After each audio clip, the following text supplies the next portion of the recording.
Hello guys, welcome you back. जैसा कि technical analysis की प्रीवियस फर्स्ट पार्ट में हमने सीखा था कि चार्ट को कैसे ओपन करते हैं, कहाँ से सेटअप करते हैं। जैसे यहाँ से हम निफ्टी का चार्ट देखते हैं, जिसका भी चार्ट देखना होगा हम यहाँ पे वो नंबर टाइप करके वहाँ से चार्ट देख लेते हैं। और सपोर्ट और रेजिस्टेंस क्या होता है, इस बारे में हमने पिछले वीडियोज़ में अपने डिस्कस किया था कि सपोर्ट और रेजिस्टेंस क्या होते हैं, कैसे इसका पता लगाते हैं और सपोर्ट और रेजिस्टेंस क्यों इंपॉर्टेंट होते हैं। देखिए, टेक्निकल एनालिसिस का सबसे इम्पोर्टेंट पार्ट होता है कि आपको पता लगाना चाहिए कि कौन कौन से प्राइवेट पॉइंट्स हैं जहां पे प्राइस को हमें एंट्री और एग्जिट लेना चाहिए, या मार्केट का यहां से कहां मूवमेंट जा रहा है, जिसको ब्रेकआउट क्या कहते हैं, ब्रेकआउट कहां होता है। टेक्निकल एनालिसिस में देखिए 3 चीज़ें होती हैं। ये टेक्निकल एनालिसिस चीज़ें नहीं है, मार्केट में ही 3 चीज़ें होती हैं। हम अगर कहा जाए शेयर मार्केट में 3 मूवमेंट होते हैं सबसे बड़ी, जिसका हम टेक्निकल एनालिसिस करते हैं। एक होता है अपवर्ड मूवमेंट, एक होता है साइडवे, दूसरा होता है डाउनवर्ड मूवमेंट। जैसे सबसे पहले मैं आपको दिखाता हूँ कि अपवर्ड मूवमेंट कैसे करें। जैसे हमने ये वन डे चार्ट बना ले लिया है निफ्टी का, ये निफ्टी का वन डे चार्ट है।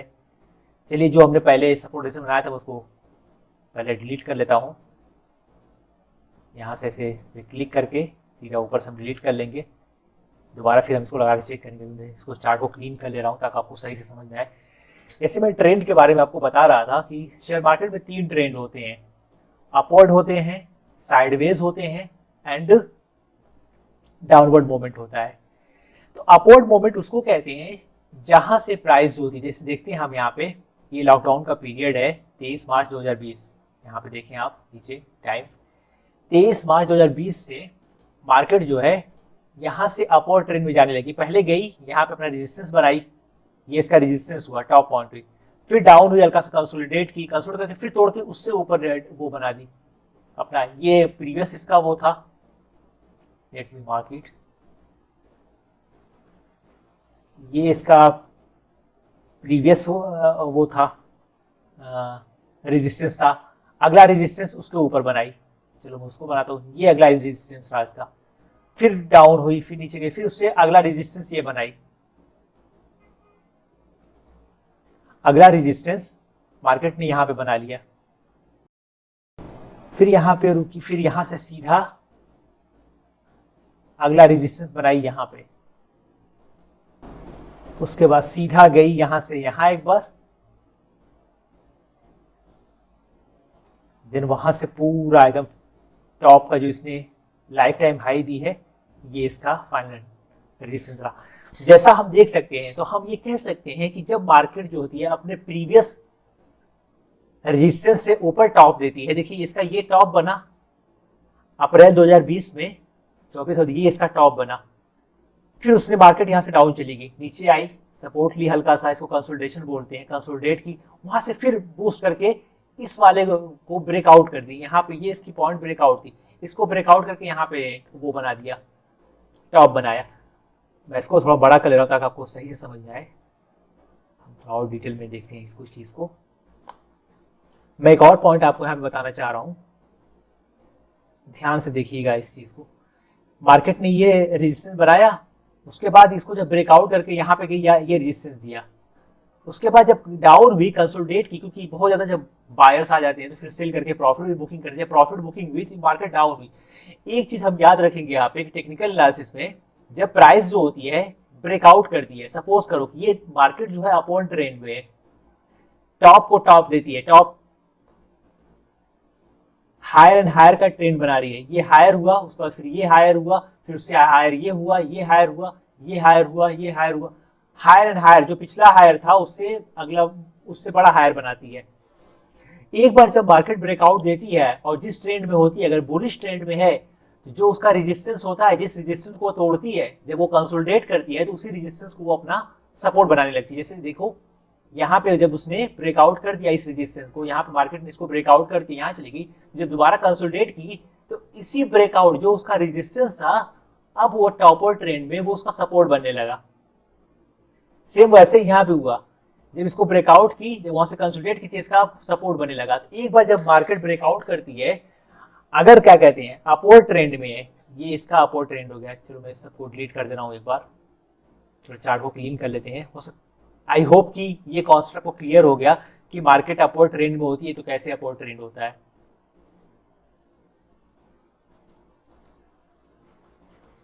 ये इसका देखो यहां से मार्केट, हम आपको ट्रेंड लगा देते हैं। मार्केट देखो यहां से पूरा यहां तक अपवर्ड ट्रेंड में गई है, यहां से फिर डाउन, हल्का सा डाउन हुई, वहां से फिर सीधा ऊपर गई, फिर थोड़ा सा हल्का साइड में गई। ये देखिए ये हमारा पूरा पैटर्न बन रहा है। मार्केट जो है अप जा रही है, फिर इसका जो डाउन, हायर एंड हायर का ट्रेंड बना के अभी तक जो मार्केट थी ये लगातार अपवर्ड ट्रेंड में जा रही थी। लेकिन 2021 के बाद से मार्केट यहाँ जब टॉप पे पहुंच गई अपनी 18,500 के आसपास, वहां के बाद मार्केट अब साइडवे जाने लगी। जैसा कि आप यहाँ देख सकते हैं, अब वो हायर हायर का ट्रेंड नहीं दे रही। जो ये हायर इसका बना हुआ है, इस हायर को ब्रेकआउट नहीं दे रही है। मार्केट इसको ब्रेकआउट करके इसको सपोर्ट अब नहीं बना रही है। अब यहाँ पे मार्केट साइडवे जा रही है। इसको हम क्या बोलते हैं? Sideways market. मार्केट जो है इस फेज से लेके इस फेज तक देखो ये साइडवे जा रही है, इसी के अंदर परफॉर्म कर रही है। जो हायर बना के रखा था इसने अक्टूबर 2021 में, उस हायर को मार्केट ने भी तोड़ा नहीं। तब से मार्केट के क्या कहते हैं, इसी के अंडर प्राइस के अंडर वो घूम रही है। इसको हम कहते हैं साइडवे मार्केट। तो इस फेज से लेके इस फेज तक, यहां तक, ये हमारा साइडवेज ट्रेंड है, ये हमारा अपवर्ड ट्रेंड है। तो ये हमारे तीन ट्रेंड होते हैं, एक अपवर्ड ट्रेंड होता है, साइडवे ट्रेंड होता है, एक डाउनवर्ड ट्रेंड होता है। चलो डाउनवर्ड ट्रेंड देखते हैं, थोड़ा पीछे जाते हैं। अभी मार्केट यहां से टर्न देके लोअर एंड लो बनाने लगे। जैसे देखो यहाँ पे मैं मानता हूं ये इसका लोअर हुआ, दोबारा गिर के आएगी, इसको लोअर बना दी, फिर इससे लोअर चली गई, फिर ऊपर चली गई। अगर यही यहाँ से नीचे आती आती जाती तो इसका ट्रेंड चेंज होके इसको हम कहते हैं ये बियरिश ट्रेंड हो गया है।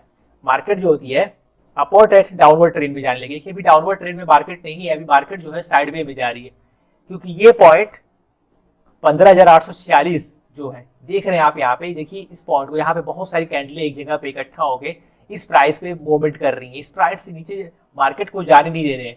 पब्लिक जो सेंटीमेंट है इस प्राइस से नीचे नहीं जाने दे रहा है। यहाँ पे आती है, यहाँ से फिर ऊपर चली जाती है।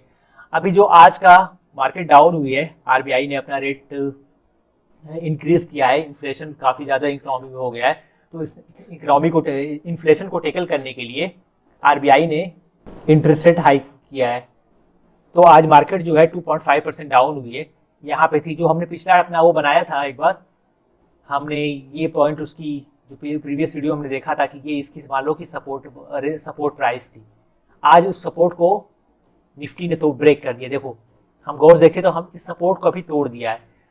अब वे अज्यूम कर सकते हैं कि जो अगला सपोर्ट बनाएगी, कहाँ बनाएगी, आप गेस करें, आप जो हमें कमेंट करके बताएं कि अगला सपोर्ट इसका कहाँ बनेगा। इसका अगला सपोर्ट कहाँ बनेगा, आप हमें गेस करके बताएं। चलिए बता देते हैं। देखिए अब ये सपोर्ट एक हो गया, यहाँ पे ये एक शॉर्ट टर्म सपोर्ट था। दूसरा इसका सपोर्ट देखो यहाँ बनेगा, ये जो पॉइंट है इस पॉइंट पे। पहले वाले को हम डिलीट कर दे रहे हैं, सारे इंडिकेटर्स आपको बेटर समझ में आए, हम ट्रेंड लाइन को भी डिलीट कर दे रहे हैं। चलिए ये बनाया था जो अब हम अगला सपोर्ट डिसाइड कर सकते हैं। अगला सपोर्ट देखिए ये है, हम प्रीवियस प्राइस पे जाए तो ये प्राइस जो है बहुत इंपॉर्टेंट हमें लग रही है, और यहीं पे आके दोबारा जब गिरी हुई थी तीसरी प्राइस, तो हम यहाँ पे एक लाइन और ड्राइव कर देते हैं।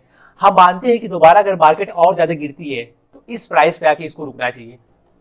ठीक है, इस प्राइस पे क्योंकि डाउनवर्ड ट्रेंड मार्केट गिर रही है, तो पहला तो इसने ब्रेकआउट दे दिया है। अब ये इसको ज्यादातर चांसेस हैं कि अब ये इस प्राइस को, क्योंकि मार्केट अब बेरिश मोड में जा रही है, अब इसको ये रेजिस्टेंस बनाएगी। जो ये इसकी सपोर्ट पॉइंट थी अभी तक, अब मार्केट अगर इसके नीचे 2-3 कैंडल क्लोजिंग दे दी तो अब ये इसका रेजिस्टेंस पॉइंट हो जाएगा। और उम्मीद है कि और ज्यादा गिरी तो अगला हमारा सपोर्ट अब ये होगा, ये सपोर्ट ये रेजिस्टेंस हमारा बन जाएगा। टॉप रेजिस्टेंस हमारा ये था। तो हमारे 3 पॉइंट अभी देखिए हमें क्या मिल गया, हमें 3 पॉइंट मिली है। एक ये पॉइंट है, एक ये पॉइंट है, एक ये पॉइंट। एक 15,770 15,700 के अराउंड है, एक 16,800 850 के राउंड है, एक 18,576 के राउंड है। तो अगर शॉर्ट टर्म में हमें ट्रेड सेटअप करना है या हमें इन्वेस्टमेंट करना है, तो अगर हमें इस प्राइस के अकॉर्डिंग मिलती है तो यहाँ पे तो हम मान सकते हैं कि मार्केट जो है अपनी फेयर वैल्यूज पे है, यहाँ पे सपोर्ट पे है, यहाँ पे हम एंट्री ले सकते हैं, यहाँ पे हम बाय कॉल हमारा होता है, यहाँ पे बाय कॉल कर सकते हैं, और यहाँ पे जैसे जाए वहां पे हम सेल कर सकते हैं।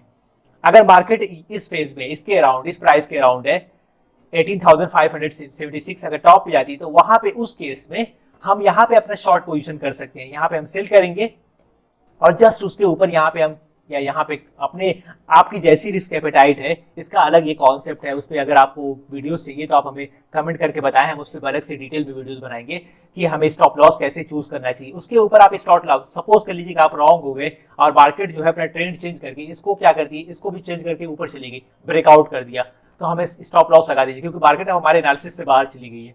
अभी जो हमारा एनालिसिस है ये ऐसे सेटअप कर रहा है कि इस प्राइस के ऊपर मार्केट को नहीं जाना चाहिए, वहां से टर्न डाउन हो जाना चाहिए। और उसी तरह अब यहाँ पे डाउन हो चुकी है, तब उम्मीद करते हैं कि हमें मार्केट को यहाँ पे आना चाहिए 2 पॉइंट पे। अभी अगला हमें देखिए ये जो पॉइंट्स है यहाँ पे ये हमें उम्मीद करते हैं कि मार्केट को अभी इस प्राइस पे आना चाहिए, उसके बाद इसको भी ब्रेकआउट करती तो इस पे जाती है। अभी मार्केट जो है टर्न डाउन होकर बेरिश मोड में चली गई है। तो होप कि हम ये पता लगा लिए होंगे अभी तक की वीडियोस में कि कैसे हम सपोर्ट और रेजिस्टेंस, कैसे शेयर मार्केट की जो इंपॉर्टेंट पॉइंट्स हैं, इंपॉर्टेंट प्राइस हैं, उसको हम कैसे डिसाइड करते हैं, कैसे फिगर आउट करते हैं, और कौन सी पॉइंट पे हमें कौन सा ट्रेड लेना चाहिए, उस चीज को हम कैसे पता लगाते हैं। होप कि आपको ये चीज क्लियर हो गई होगी। अगर कोई भी डाउट है, किसी भी तरह का कोई भी क्वेश्चन है, तो please feel free to write down the comment. चलिए हम इसको पूरा का पूरा डिलीट कर दे रहे हैं। अब देखिए ये चीजें तो हो गई, उसके बाद हम क्या करते हैं कि इसके साथ ही में हम कुछ इंडिकेटर्स यूज करते हैं। देखिए इंडिकेटर्स तो बहुत सारे होते हैं जो हम टेक्निकल चार्ट में यूज करते हैं, लेकिन मैं आज आपको एक प्रोफेशनल सेटअप के बारे में बता दे रहा हूँ जो अक्सर लोग जो यूज करते हैं। इंडिकेटर बहुत सारे होते हैं, हम सारे इंडिकेटर्स पे अलग अलग सेपरेट वीडियोस लाएंगे, लेकिन एक एज अ ओवरव्यू देने के लिए कि चार्ट पे कौन कौन से इंडिकेटर होने चाहिए, ताकि देखने के बाद हमें पता चले कि हाँ मार्केट का मोमेंट किधर जा रहा है, मार्केट का सेंटीमेंट किधर जा रहा है। पहली चीज, अभी तक जो मैंने चीजें आपको बताई हैं सपोर्ट और रेजिस्टेंस के बारे में, ये हॉरिजॉन्टल लाइन देखें कि हाँ हम कैसे रेजिस्टेंस आपको बता गए, that is the enough thing. जितना अगर आपको ये पॉइंट आपको समझ में आ गई जो मैंने अभी आपको बताया, तो आपके माइंड में एक बहुत ही क्लियर विजन होगा कि हाँ अभी इस प्राइस पे मार्केट कहाँ जाएगी और इस प्राइस पे मुझे कौन सी पोजीशन लेनी चाहिए, मुझे बाय लेनी चाहिए या मुझे सेल करना चाहिए। यही चीज आपके लिए बहुत सफिशिएंट है। लेकिन उसके सपोर्ट में मैं आपको और बहुत सारे इंडिकेटर्स बता रहा हूँ 2-3, जिससे आप और बेटर समझ सके कि हाँ कैसे हम क्या कहते हैं, कैसे चीजें सेटअप होती हैं, कैसे और मार्केट को एनालाइज किया जाए। तो चलिए सबसे पहले जो मेरा फेवरेट इंडिकेटर्स है वो है मूविंग एवरेज। हमने पहले यहाँ पे देखिए चार्ट के ऊपर जहाँ इंडिकेटर्स लिखा हुआ है, इंडिकेटर्स पे क्लिक कीजिए, यहाँ पे लिखिए मूविंग एवरेज। मैंने पहले लगा रखा है, लेकिन चलिए आप यहाँ पे सर्च कीजिए मूविंग एवरेज। ये रहा मूविंग एवरेज, ठीक है, इसको हम क्लिक कर दिए। अब देखिए ये हमारा ब्लू लाइन में मूविंग एवरेज लग गया। अब इसमें हम थोड़ा सा सेटिंग करेंगे, ये अभी डिफॉल्ट लगा है, हम इसको थोड़ा सा सेटिंग करेंगे। हम गए सेटिंग में गए, हमने स्टाइल में जाके इसको चलो हमने कर दिया रेड, ओके रेड कर दिया, और इनपुट में कर दिया, ये अभी लेंथ 9 का है, हम इसको 20 मूविंग एवरेज पे करते हैं। ये हमारा 20 मूविंग एवरेज हो गया, ओके। फिर हम गए, देखिए हम दूसरा मूविंग एवरेज गए, इसको भी हम इसकी स्टाइल चेंज कर लेते हैं, हम इसको कर देते हैं येलो, ओके। और अभी हम इसका इनपुट जो है हम 50 कर देते हैं, और तो रेड वाला हमारा 20 है और येलो वाला जो है हमारा 50। ये 50 कैंडल्स जो है, 50 कैंडल्स की जो प्राइस है उसका एवरेज प्राइस है। ये 50 कैंडल्स की एवरेज प्राइस ये है, इस चीज को आप याद रखिएगा हमेशा। अभी हम एक और मूविंग एवरेज लगाएंगे, अभी इसको हम कर देते हैं 200। इसका कलर हम कर देते हैं green, sky green, whatever, I don't know, might be it's green, okay. तो अभी हम 3 मूविंग एवरेज लगाए हैं। चलिए मैं मूविंग एवरेज का आपको काम बता दूं, ये मूविंग एवरेज होता क्या है। देखिए शॉर्ट टर्म के लिए जो हमारा ये रेड वाला है वो हमारा 20 मूविंग एवरेज का वो कर रहा है, क्या नाम है, कि इंडिकेशन बता रहा है कि प्राइस जो है, जब देखो अगर प्राइस होती है मूविंग एवरेज के ऊपर होगी तब समझ लो कि ये बुलिश है, जब भी उसके पास आएगी तो ये इसका सपोर्ट का काम करेगा, ये मूविंग एवरेज जो है सपोर्ट का काम करेगा, ठीक है। लेकिन अगर प्राइस इसके डाउन हो गई तो ये इसके रेजिस्टेंस का काम करेगा। जैसे हम देख सकते हैं कि जब इसने 20 मूविंग एवरेज तोड़ा, फिर उसके बाद 50 मूविंग एवरेज तोड़ दिया, अब ये मार्केट क्या हो गई, बेयरिश हो गई है। अब ये तीनों के तीनों मूविंग एवरेज के नीचे चली गई है। अभी तक देखिए आप, हमेशा ये जो प्राइस थी हमेशा मूविंग एवरेजेस के यहाँ लॉकडाउन से पहले मार्च 2020 के बाद से ये हमेशा ऊपर ही ऊपर बुलिश ट्रेंड में चल रही थी मार्केट। देख रहे हैं, इसने एक बार भी 200 मूविंग एवरेज को क्रॉस नहीं किया है। वहां के बाद से पहली बार यूक्रेन रशिया के वार की टाइम पे इसने फर्स्ट टाइम 200 मूविंग एवरेज को डाउन कर दिया। इसका मतलब ये हुआ कि अब मार्केट का ट्रेंड शिफ्ट हो रहा है, बुलिश या बियरिश जोन में मार्केट जा रही है। तो मूविंग एवरेज होती है एक बहुत ही इंपॉर्टेंट पॉइंट होती है, इंडिकेटर होता है मार्केट का सेंटीमेंट बताने के लिए, मार्केट किस सेंटीमेंट में जा रहा है, और इसके थ्रू हम सपोर्ट और रेजिस्टेंस भी पता लगाते हैं। एक बात मैंने आपको पिछली वीडियो में बताया था कि टाइम फ्रेम बहुत इंपॉर्टेंट होता है कि आप जो एनालिसिस कर रहे हैं किस टाइम फ्रेम पे कर रहे हैं, आप शॉर्ट टर्म के लिए कर रहे हैं, लॉन्ग टर्म के लिए कर रहे हैं, उस हिसाब से आपका सारा का सारा एनालिसिस उसी पैटर्न पे काम करेगा। ये बात आप याद रखें कि आपका सारा का सारा एनालिसिस जो है उसी पैटर्न पे काम करेगा कि आपका टाइम होराइजन क्या है, एनालिसिस टाइम होराइजन क्या है, आप इंट्राडे ट्रेडर हैं, स्विंग ट्रेडर हैं, आपका कितने दिनों के लिए आप इन्वेस्टमेंट कर रहे हैं, आपका टारगेट होराइजन क्या है, इन्वेस्टमेंट होराइजन क्या है। तो ऐसे करके हम पता लगाते हैं कि मार्केट किस ट्रेंड में है। मूविंग एवरेज से नीचे प्राइस रहेगी तो इसका मतलब कि अब ये मूविंग एवरेज जो है उसके रेजिस्टेंस का काम करेगा। ये प्राइस जो होगी अब ये रेजिस्टेंस होगी शॉर्ट टर्म में। अगर ये इसको क्रॉस करके ऊपर चला गया तो मार्केट्स में ये बुलिश हो गई है और अब ये इसका सपोर्ट का काम करेगा। मार्केट इससे ज्यादा डेविएट नहीं हो सकती, जैसे देख सकते हैं कि मार्केट ज्यादा डेविएट नहीं होती। जब डेविएट हो जाती करेक्शन करके फिर और मूविंग एवरेज के आसपास आएगी हमेशा। अगर ऊपर चली गई तो फिर डाउन आकर के उसको टच करेगी जरूर। तो ये चीज बहुत इंपॉर्टेंट होती है, इसको देखते हैं। दूसरा एक और इंडिकेटर होता है, चलिए हम इसको बंद कर देते हैं। एक बहुत ही इंपॉर्टेंट इंडिकेटर होता है RSI, रिलेटिव स्ट्रेंथ इंडेक्स। इसके बारे में हम अलग से वीडियो बनाएंगे कि क्या होता है, कैसे। ये नीचे देख रहे हैं आप, ये हमारा RSI है, रिलेटिव स्ट्रेंथ इंडेक्स। इसका काम क्या होता है कि ये बताता है कि मार्केट में क्या चल रहा है, कितने सारे लोग बाय किए, कितने लोग सेलर है, मार्केट में बायर ज्यादा है या सेलर ज्यादा है, ज्यादातर मार्केट ओवरब्रॉट है या ओवरशोल्ड है, ठीक है। हमने इसमें भी एवरेज लगा के रखा था, हम एवरेज को क्लोज कर दे रहे हैं। मार्केट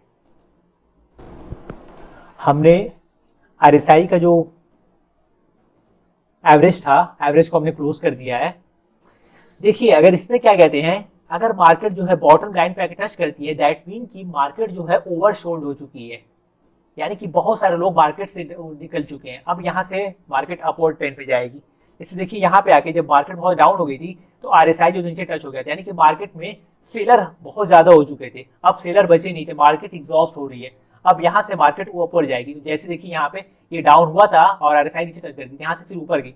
जब ऊपर जाके यहाँ पे बहुत ज्यादा ऊपर जाके ऊपर लाइन टच कर दी, ये वो पॉइंट पे, अब मार्केट जो क्या हो गया, ओवरब्रॉट हो गया, मतलब कि मार्केट में बायर बहुत ज्यादा हो गए। इसका ये ट्रेंड हुआ कि मार्केट अब यहाँ से टर्न डाउन होने वाली है। यहाँ से ये हमें इंडिकेटर हुआ कि अब अप जाएगी या डाउन। इसी तरह देखो यहाँ पे देखे, ये ओवरब्रॉट होके यहाँ भी चली गई मार्केट। जब यहाँ थी, अब देख रहे हैं RSI जो था बेंचमार्क, जो उसका अपर बेंचमार्क था, उसके ऊपर चली गई थी। उसके बाद फिर ऊपर जाने के बाद फिर इसने यहाँ से करेक्शन करना स्टार्ट किया, जो साइडवे होना मार्केट स्टार्ट किया है वहां से। तो इस तरह से RSI से हम पता लगाते हैं कि मार्केट ओवरब्रॉट है या ओवरशोल्ड है। RSI पे हम डिटेल वीडियो लेके आएंगे। अभी हम सेटअप पॉइंट ऑफ व्यू से हम इसको देख रहे हैं कि क्या हो रहा है।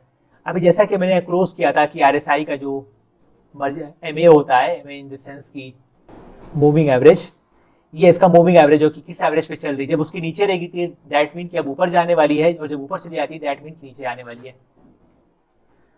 होप कि इस तरह से हम क्या कहते हैं कि बेसिक जो होता है ट्रेडिंग सेटअप करते हैं।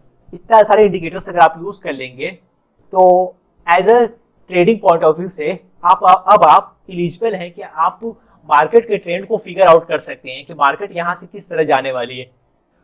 होप कि आपको सारा डाउट क्लियर होगा कि अब आप आज के इस वीडियो के बाद से आप ये समझ गए होंगे कि सपोर्ट और रेजिस्टेंस क्या चीज है और मार्केट यहां से किधर शिफ्ट होने वाली, अप जाने वाली या डाउन जाने वाली है। अगर आपको कोई भी डाउट है, कोई भी क्लियरिफिकेशन चाहिए तो please feel free to write down the comment.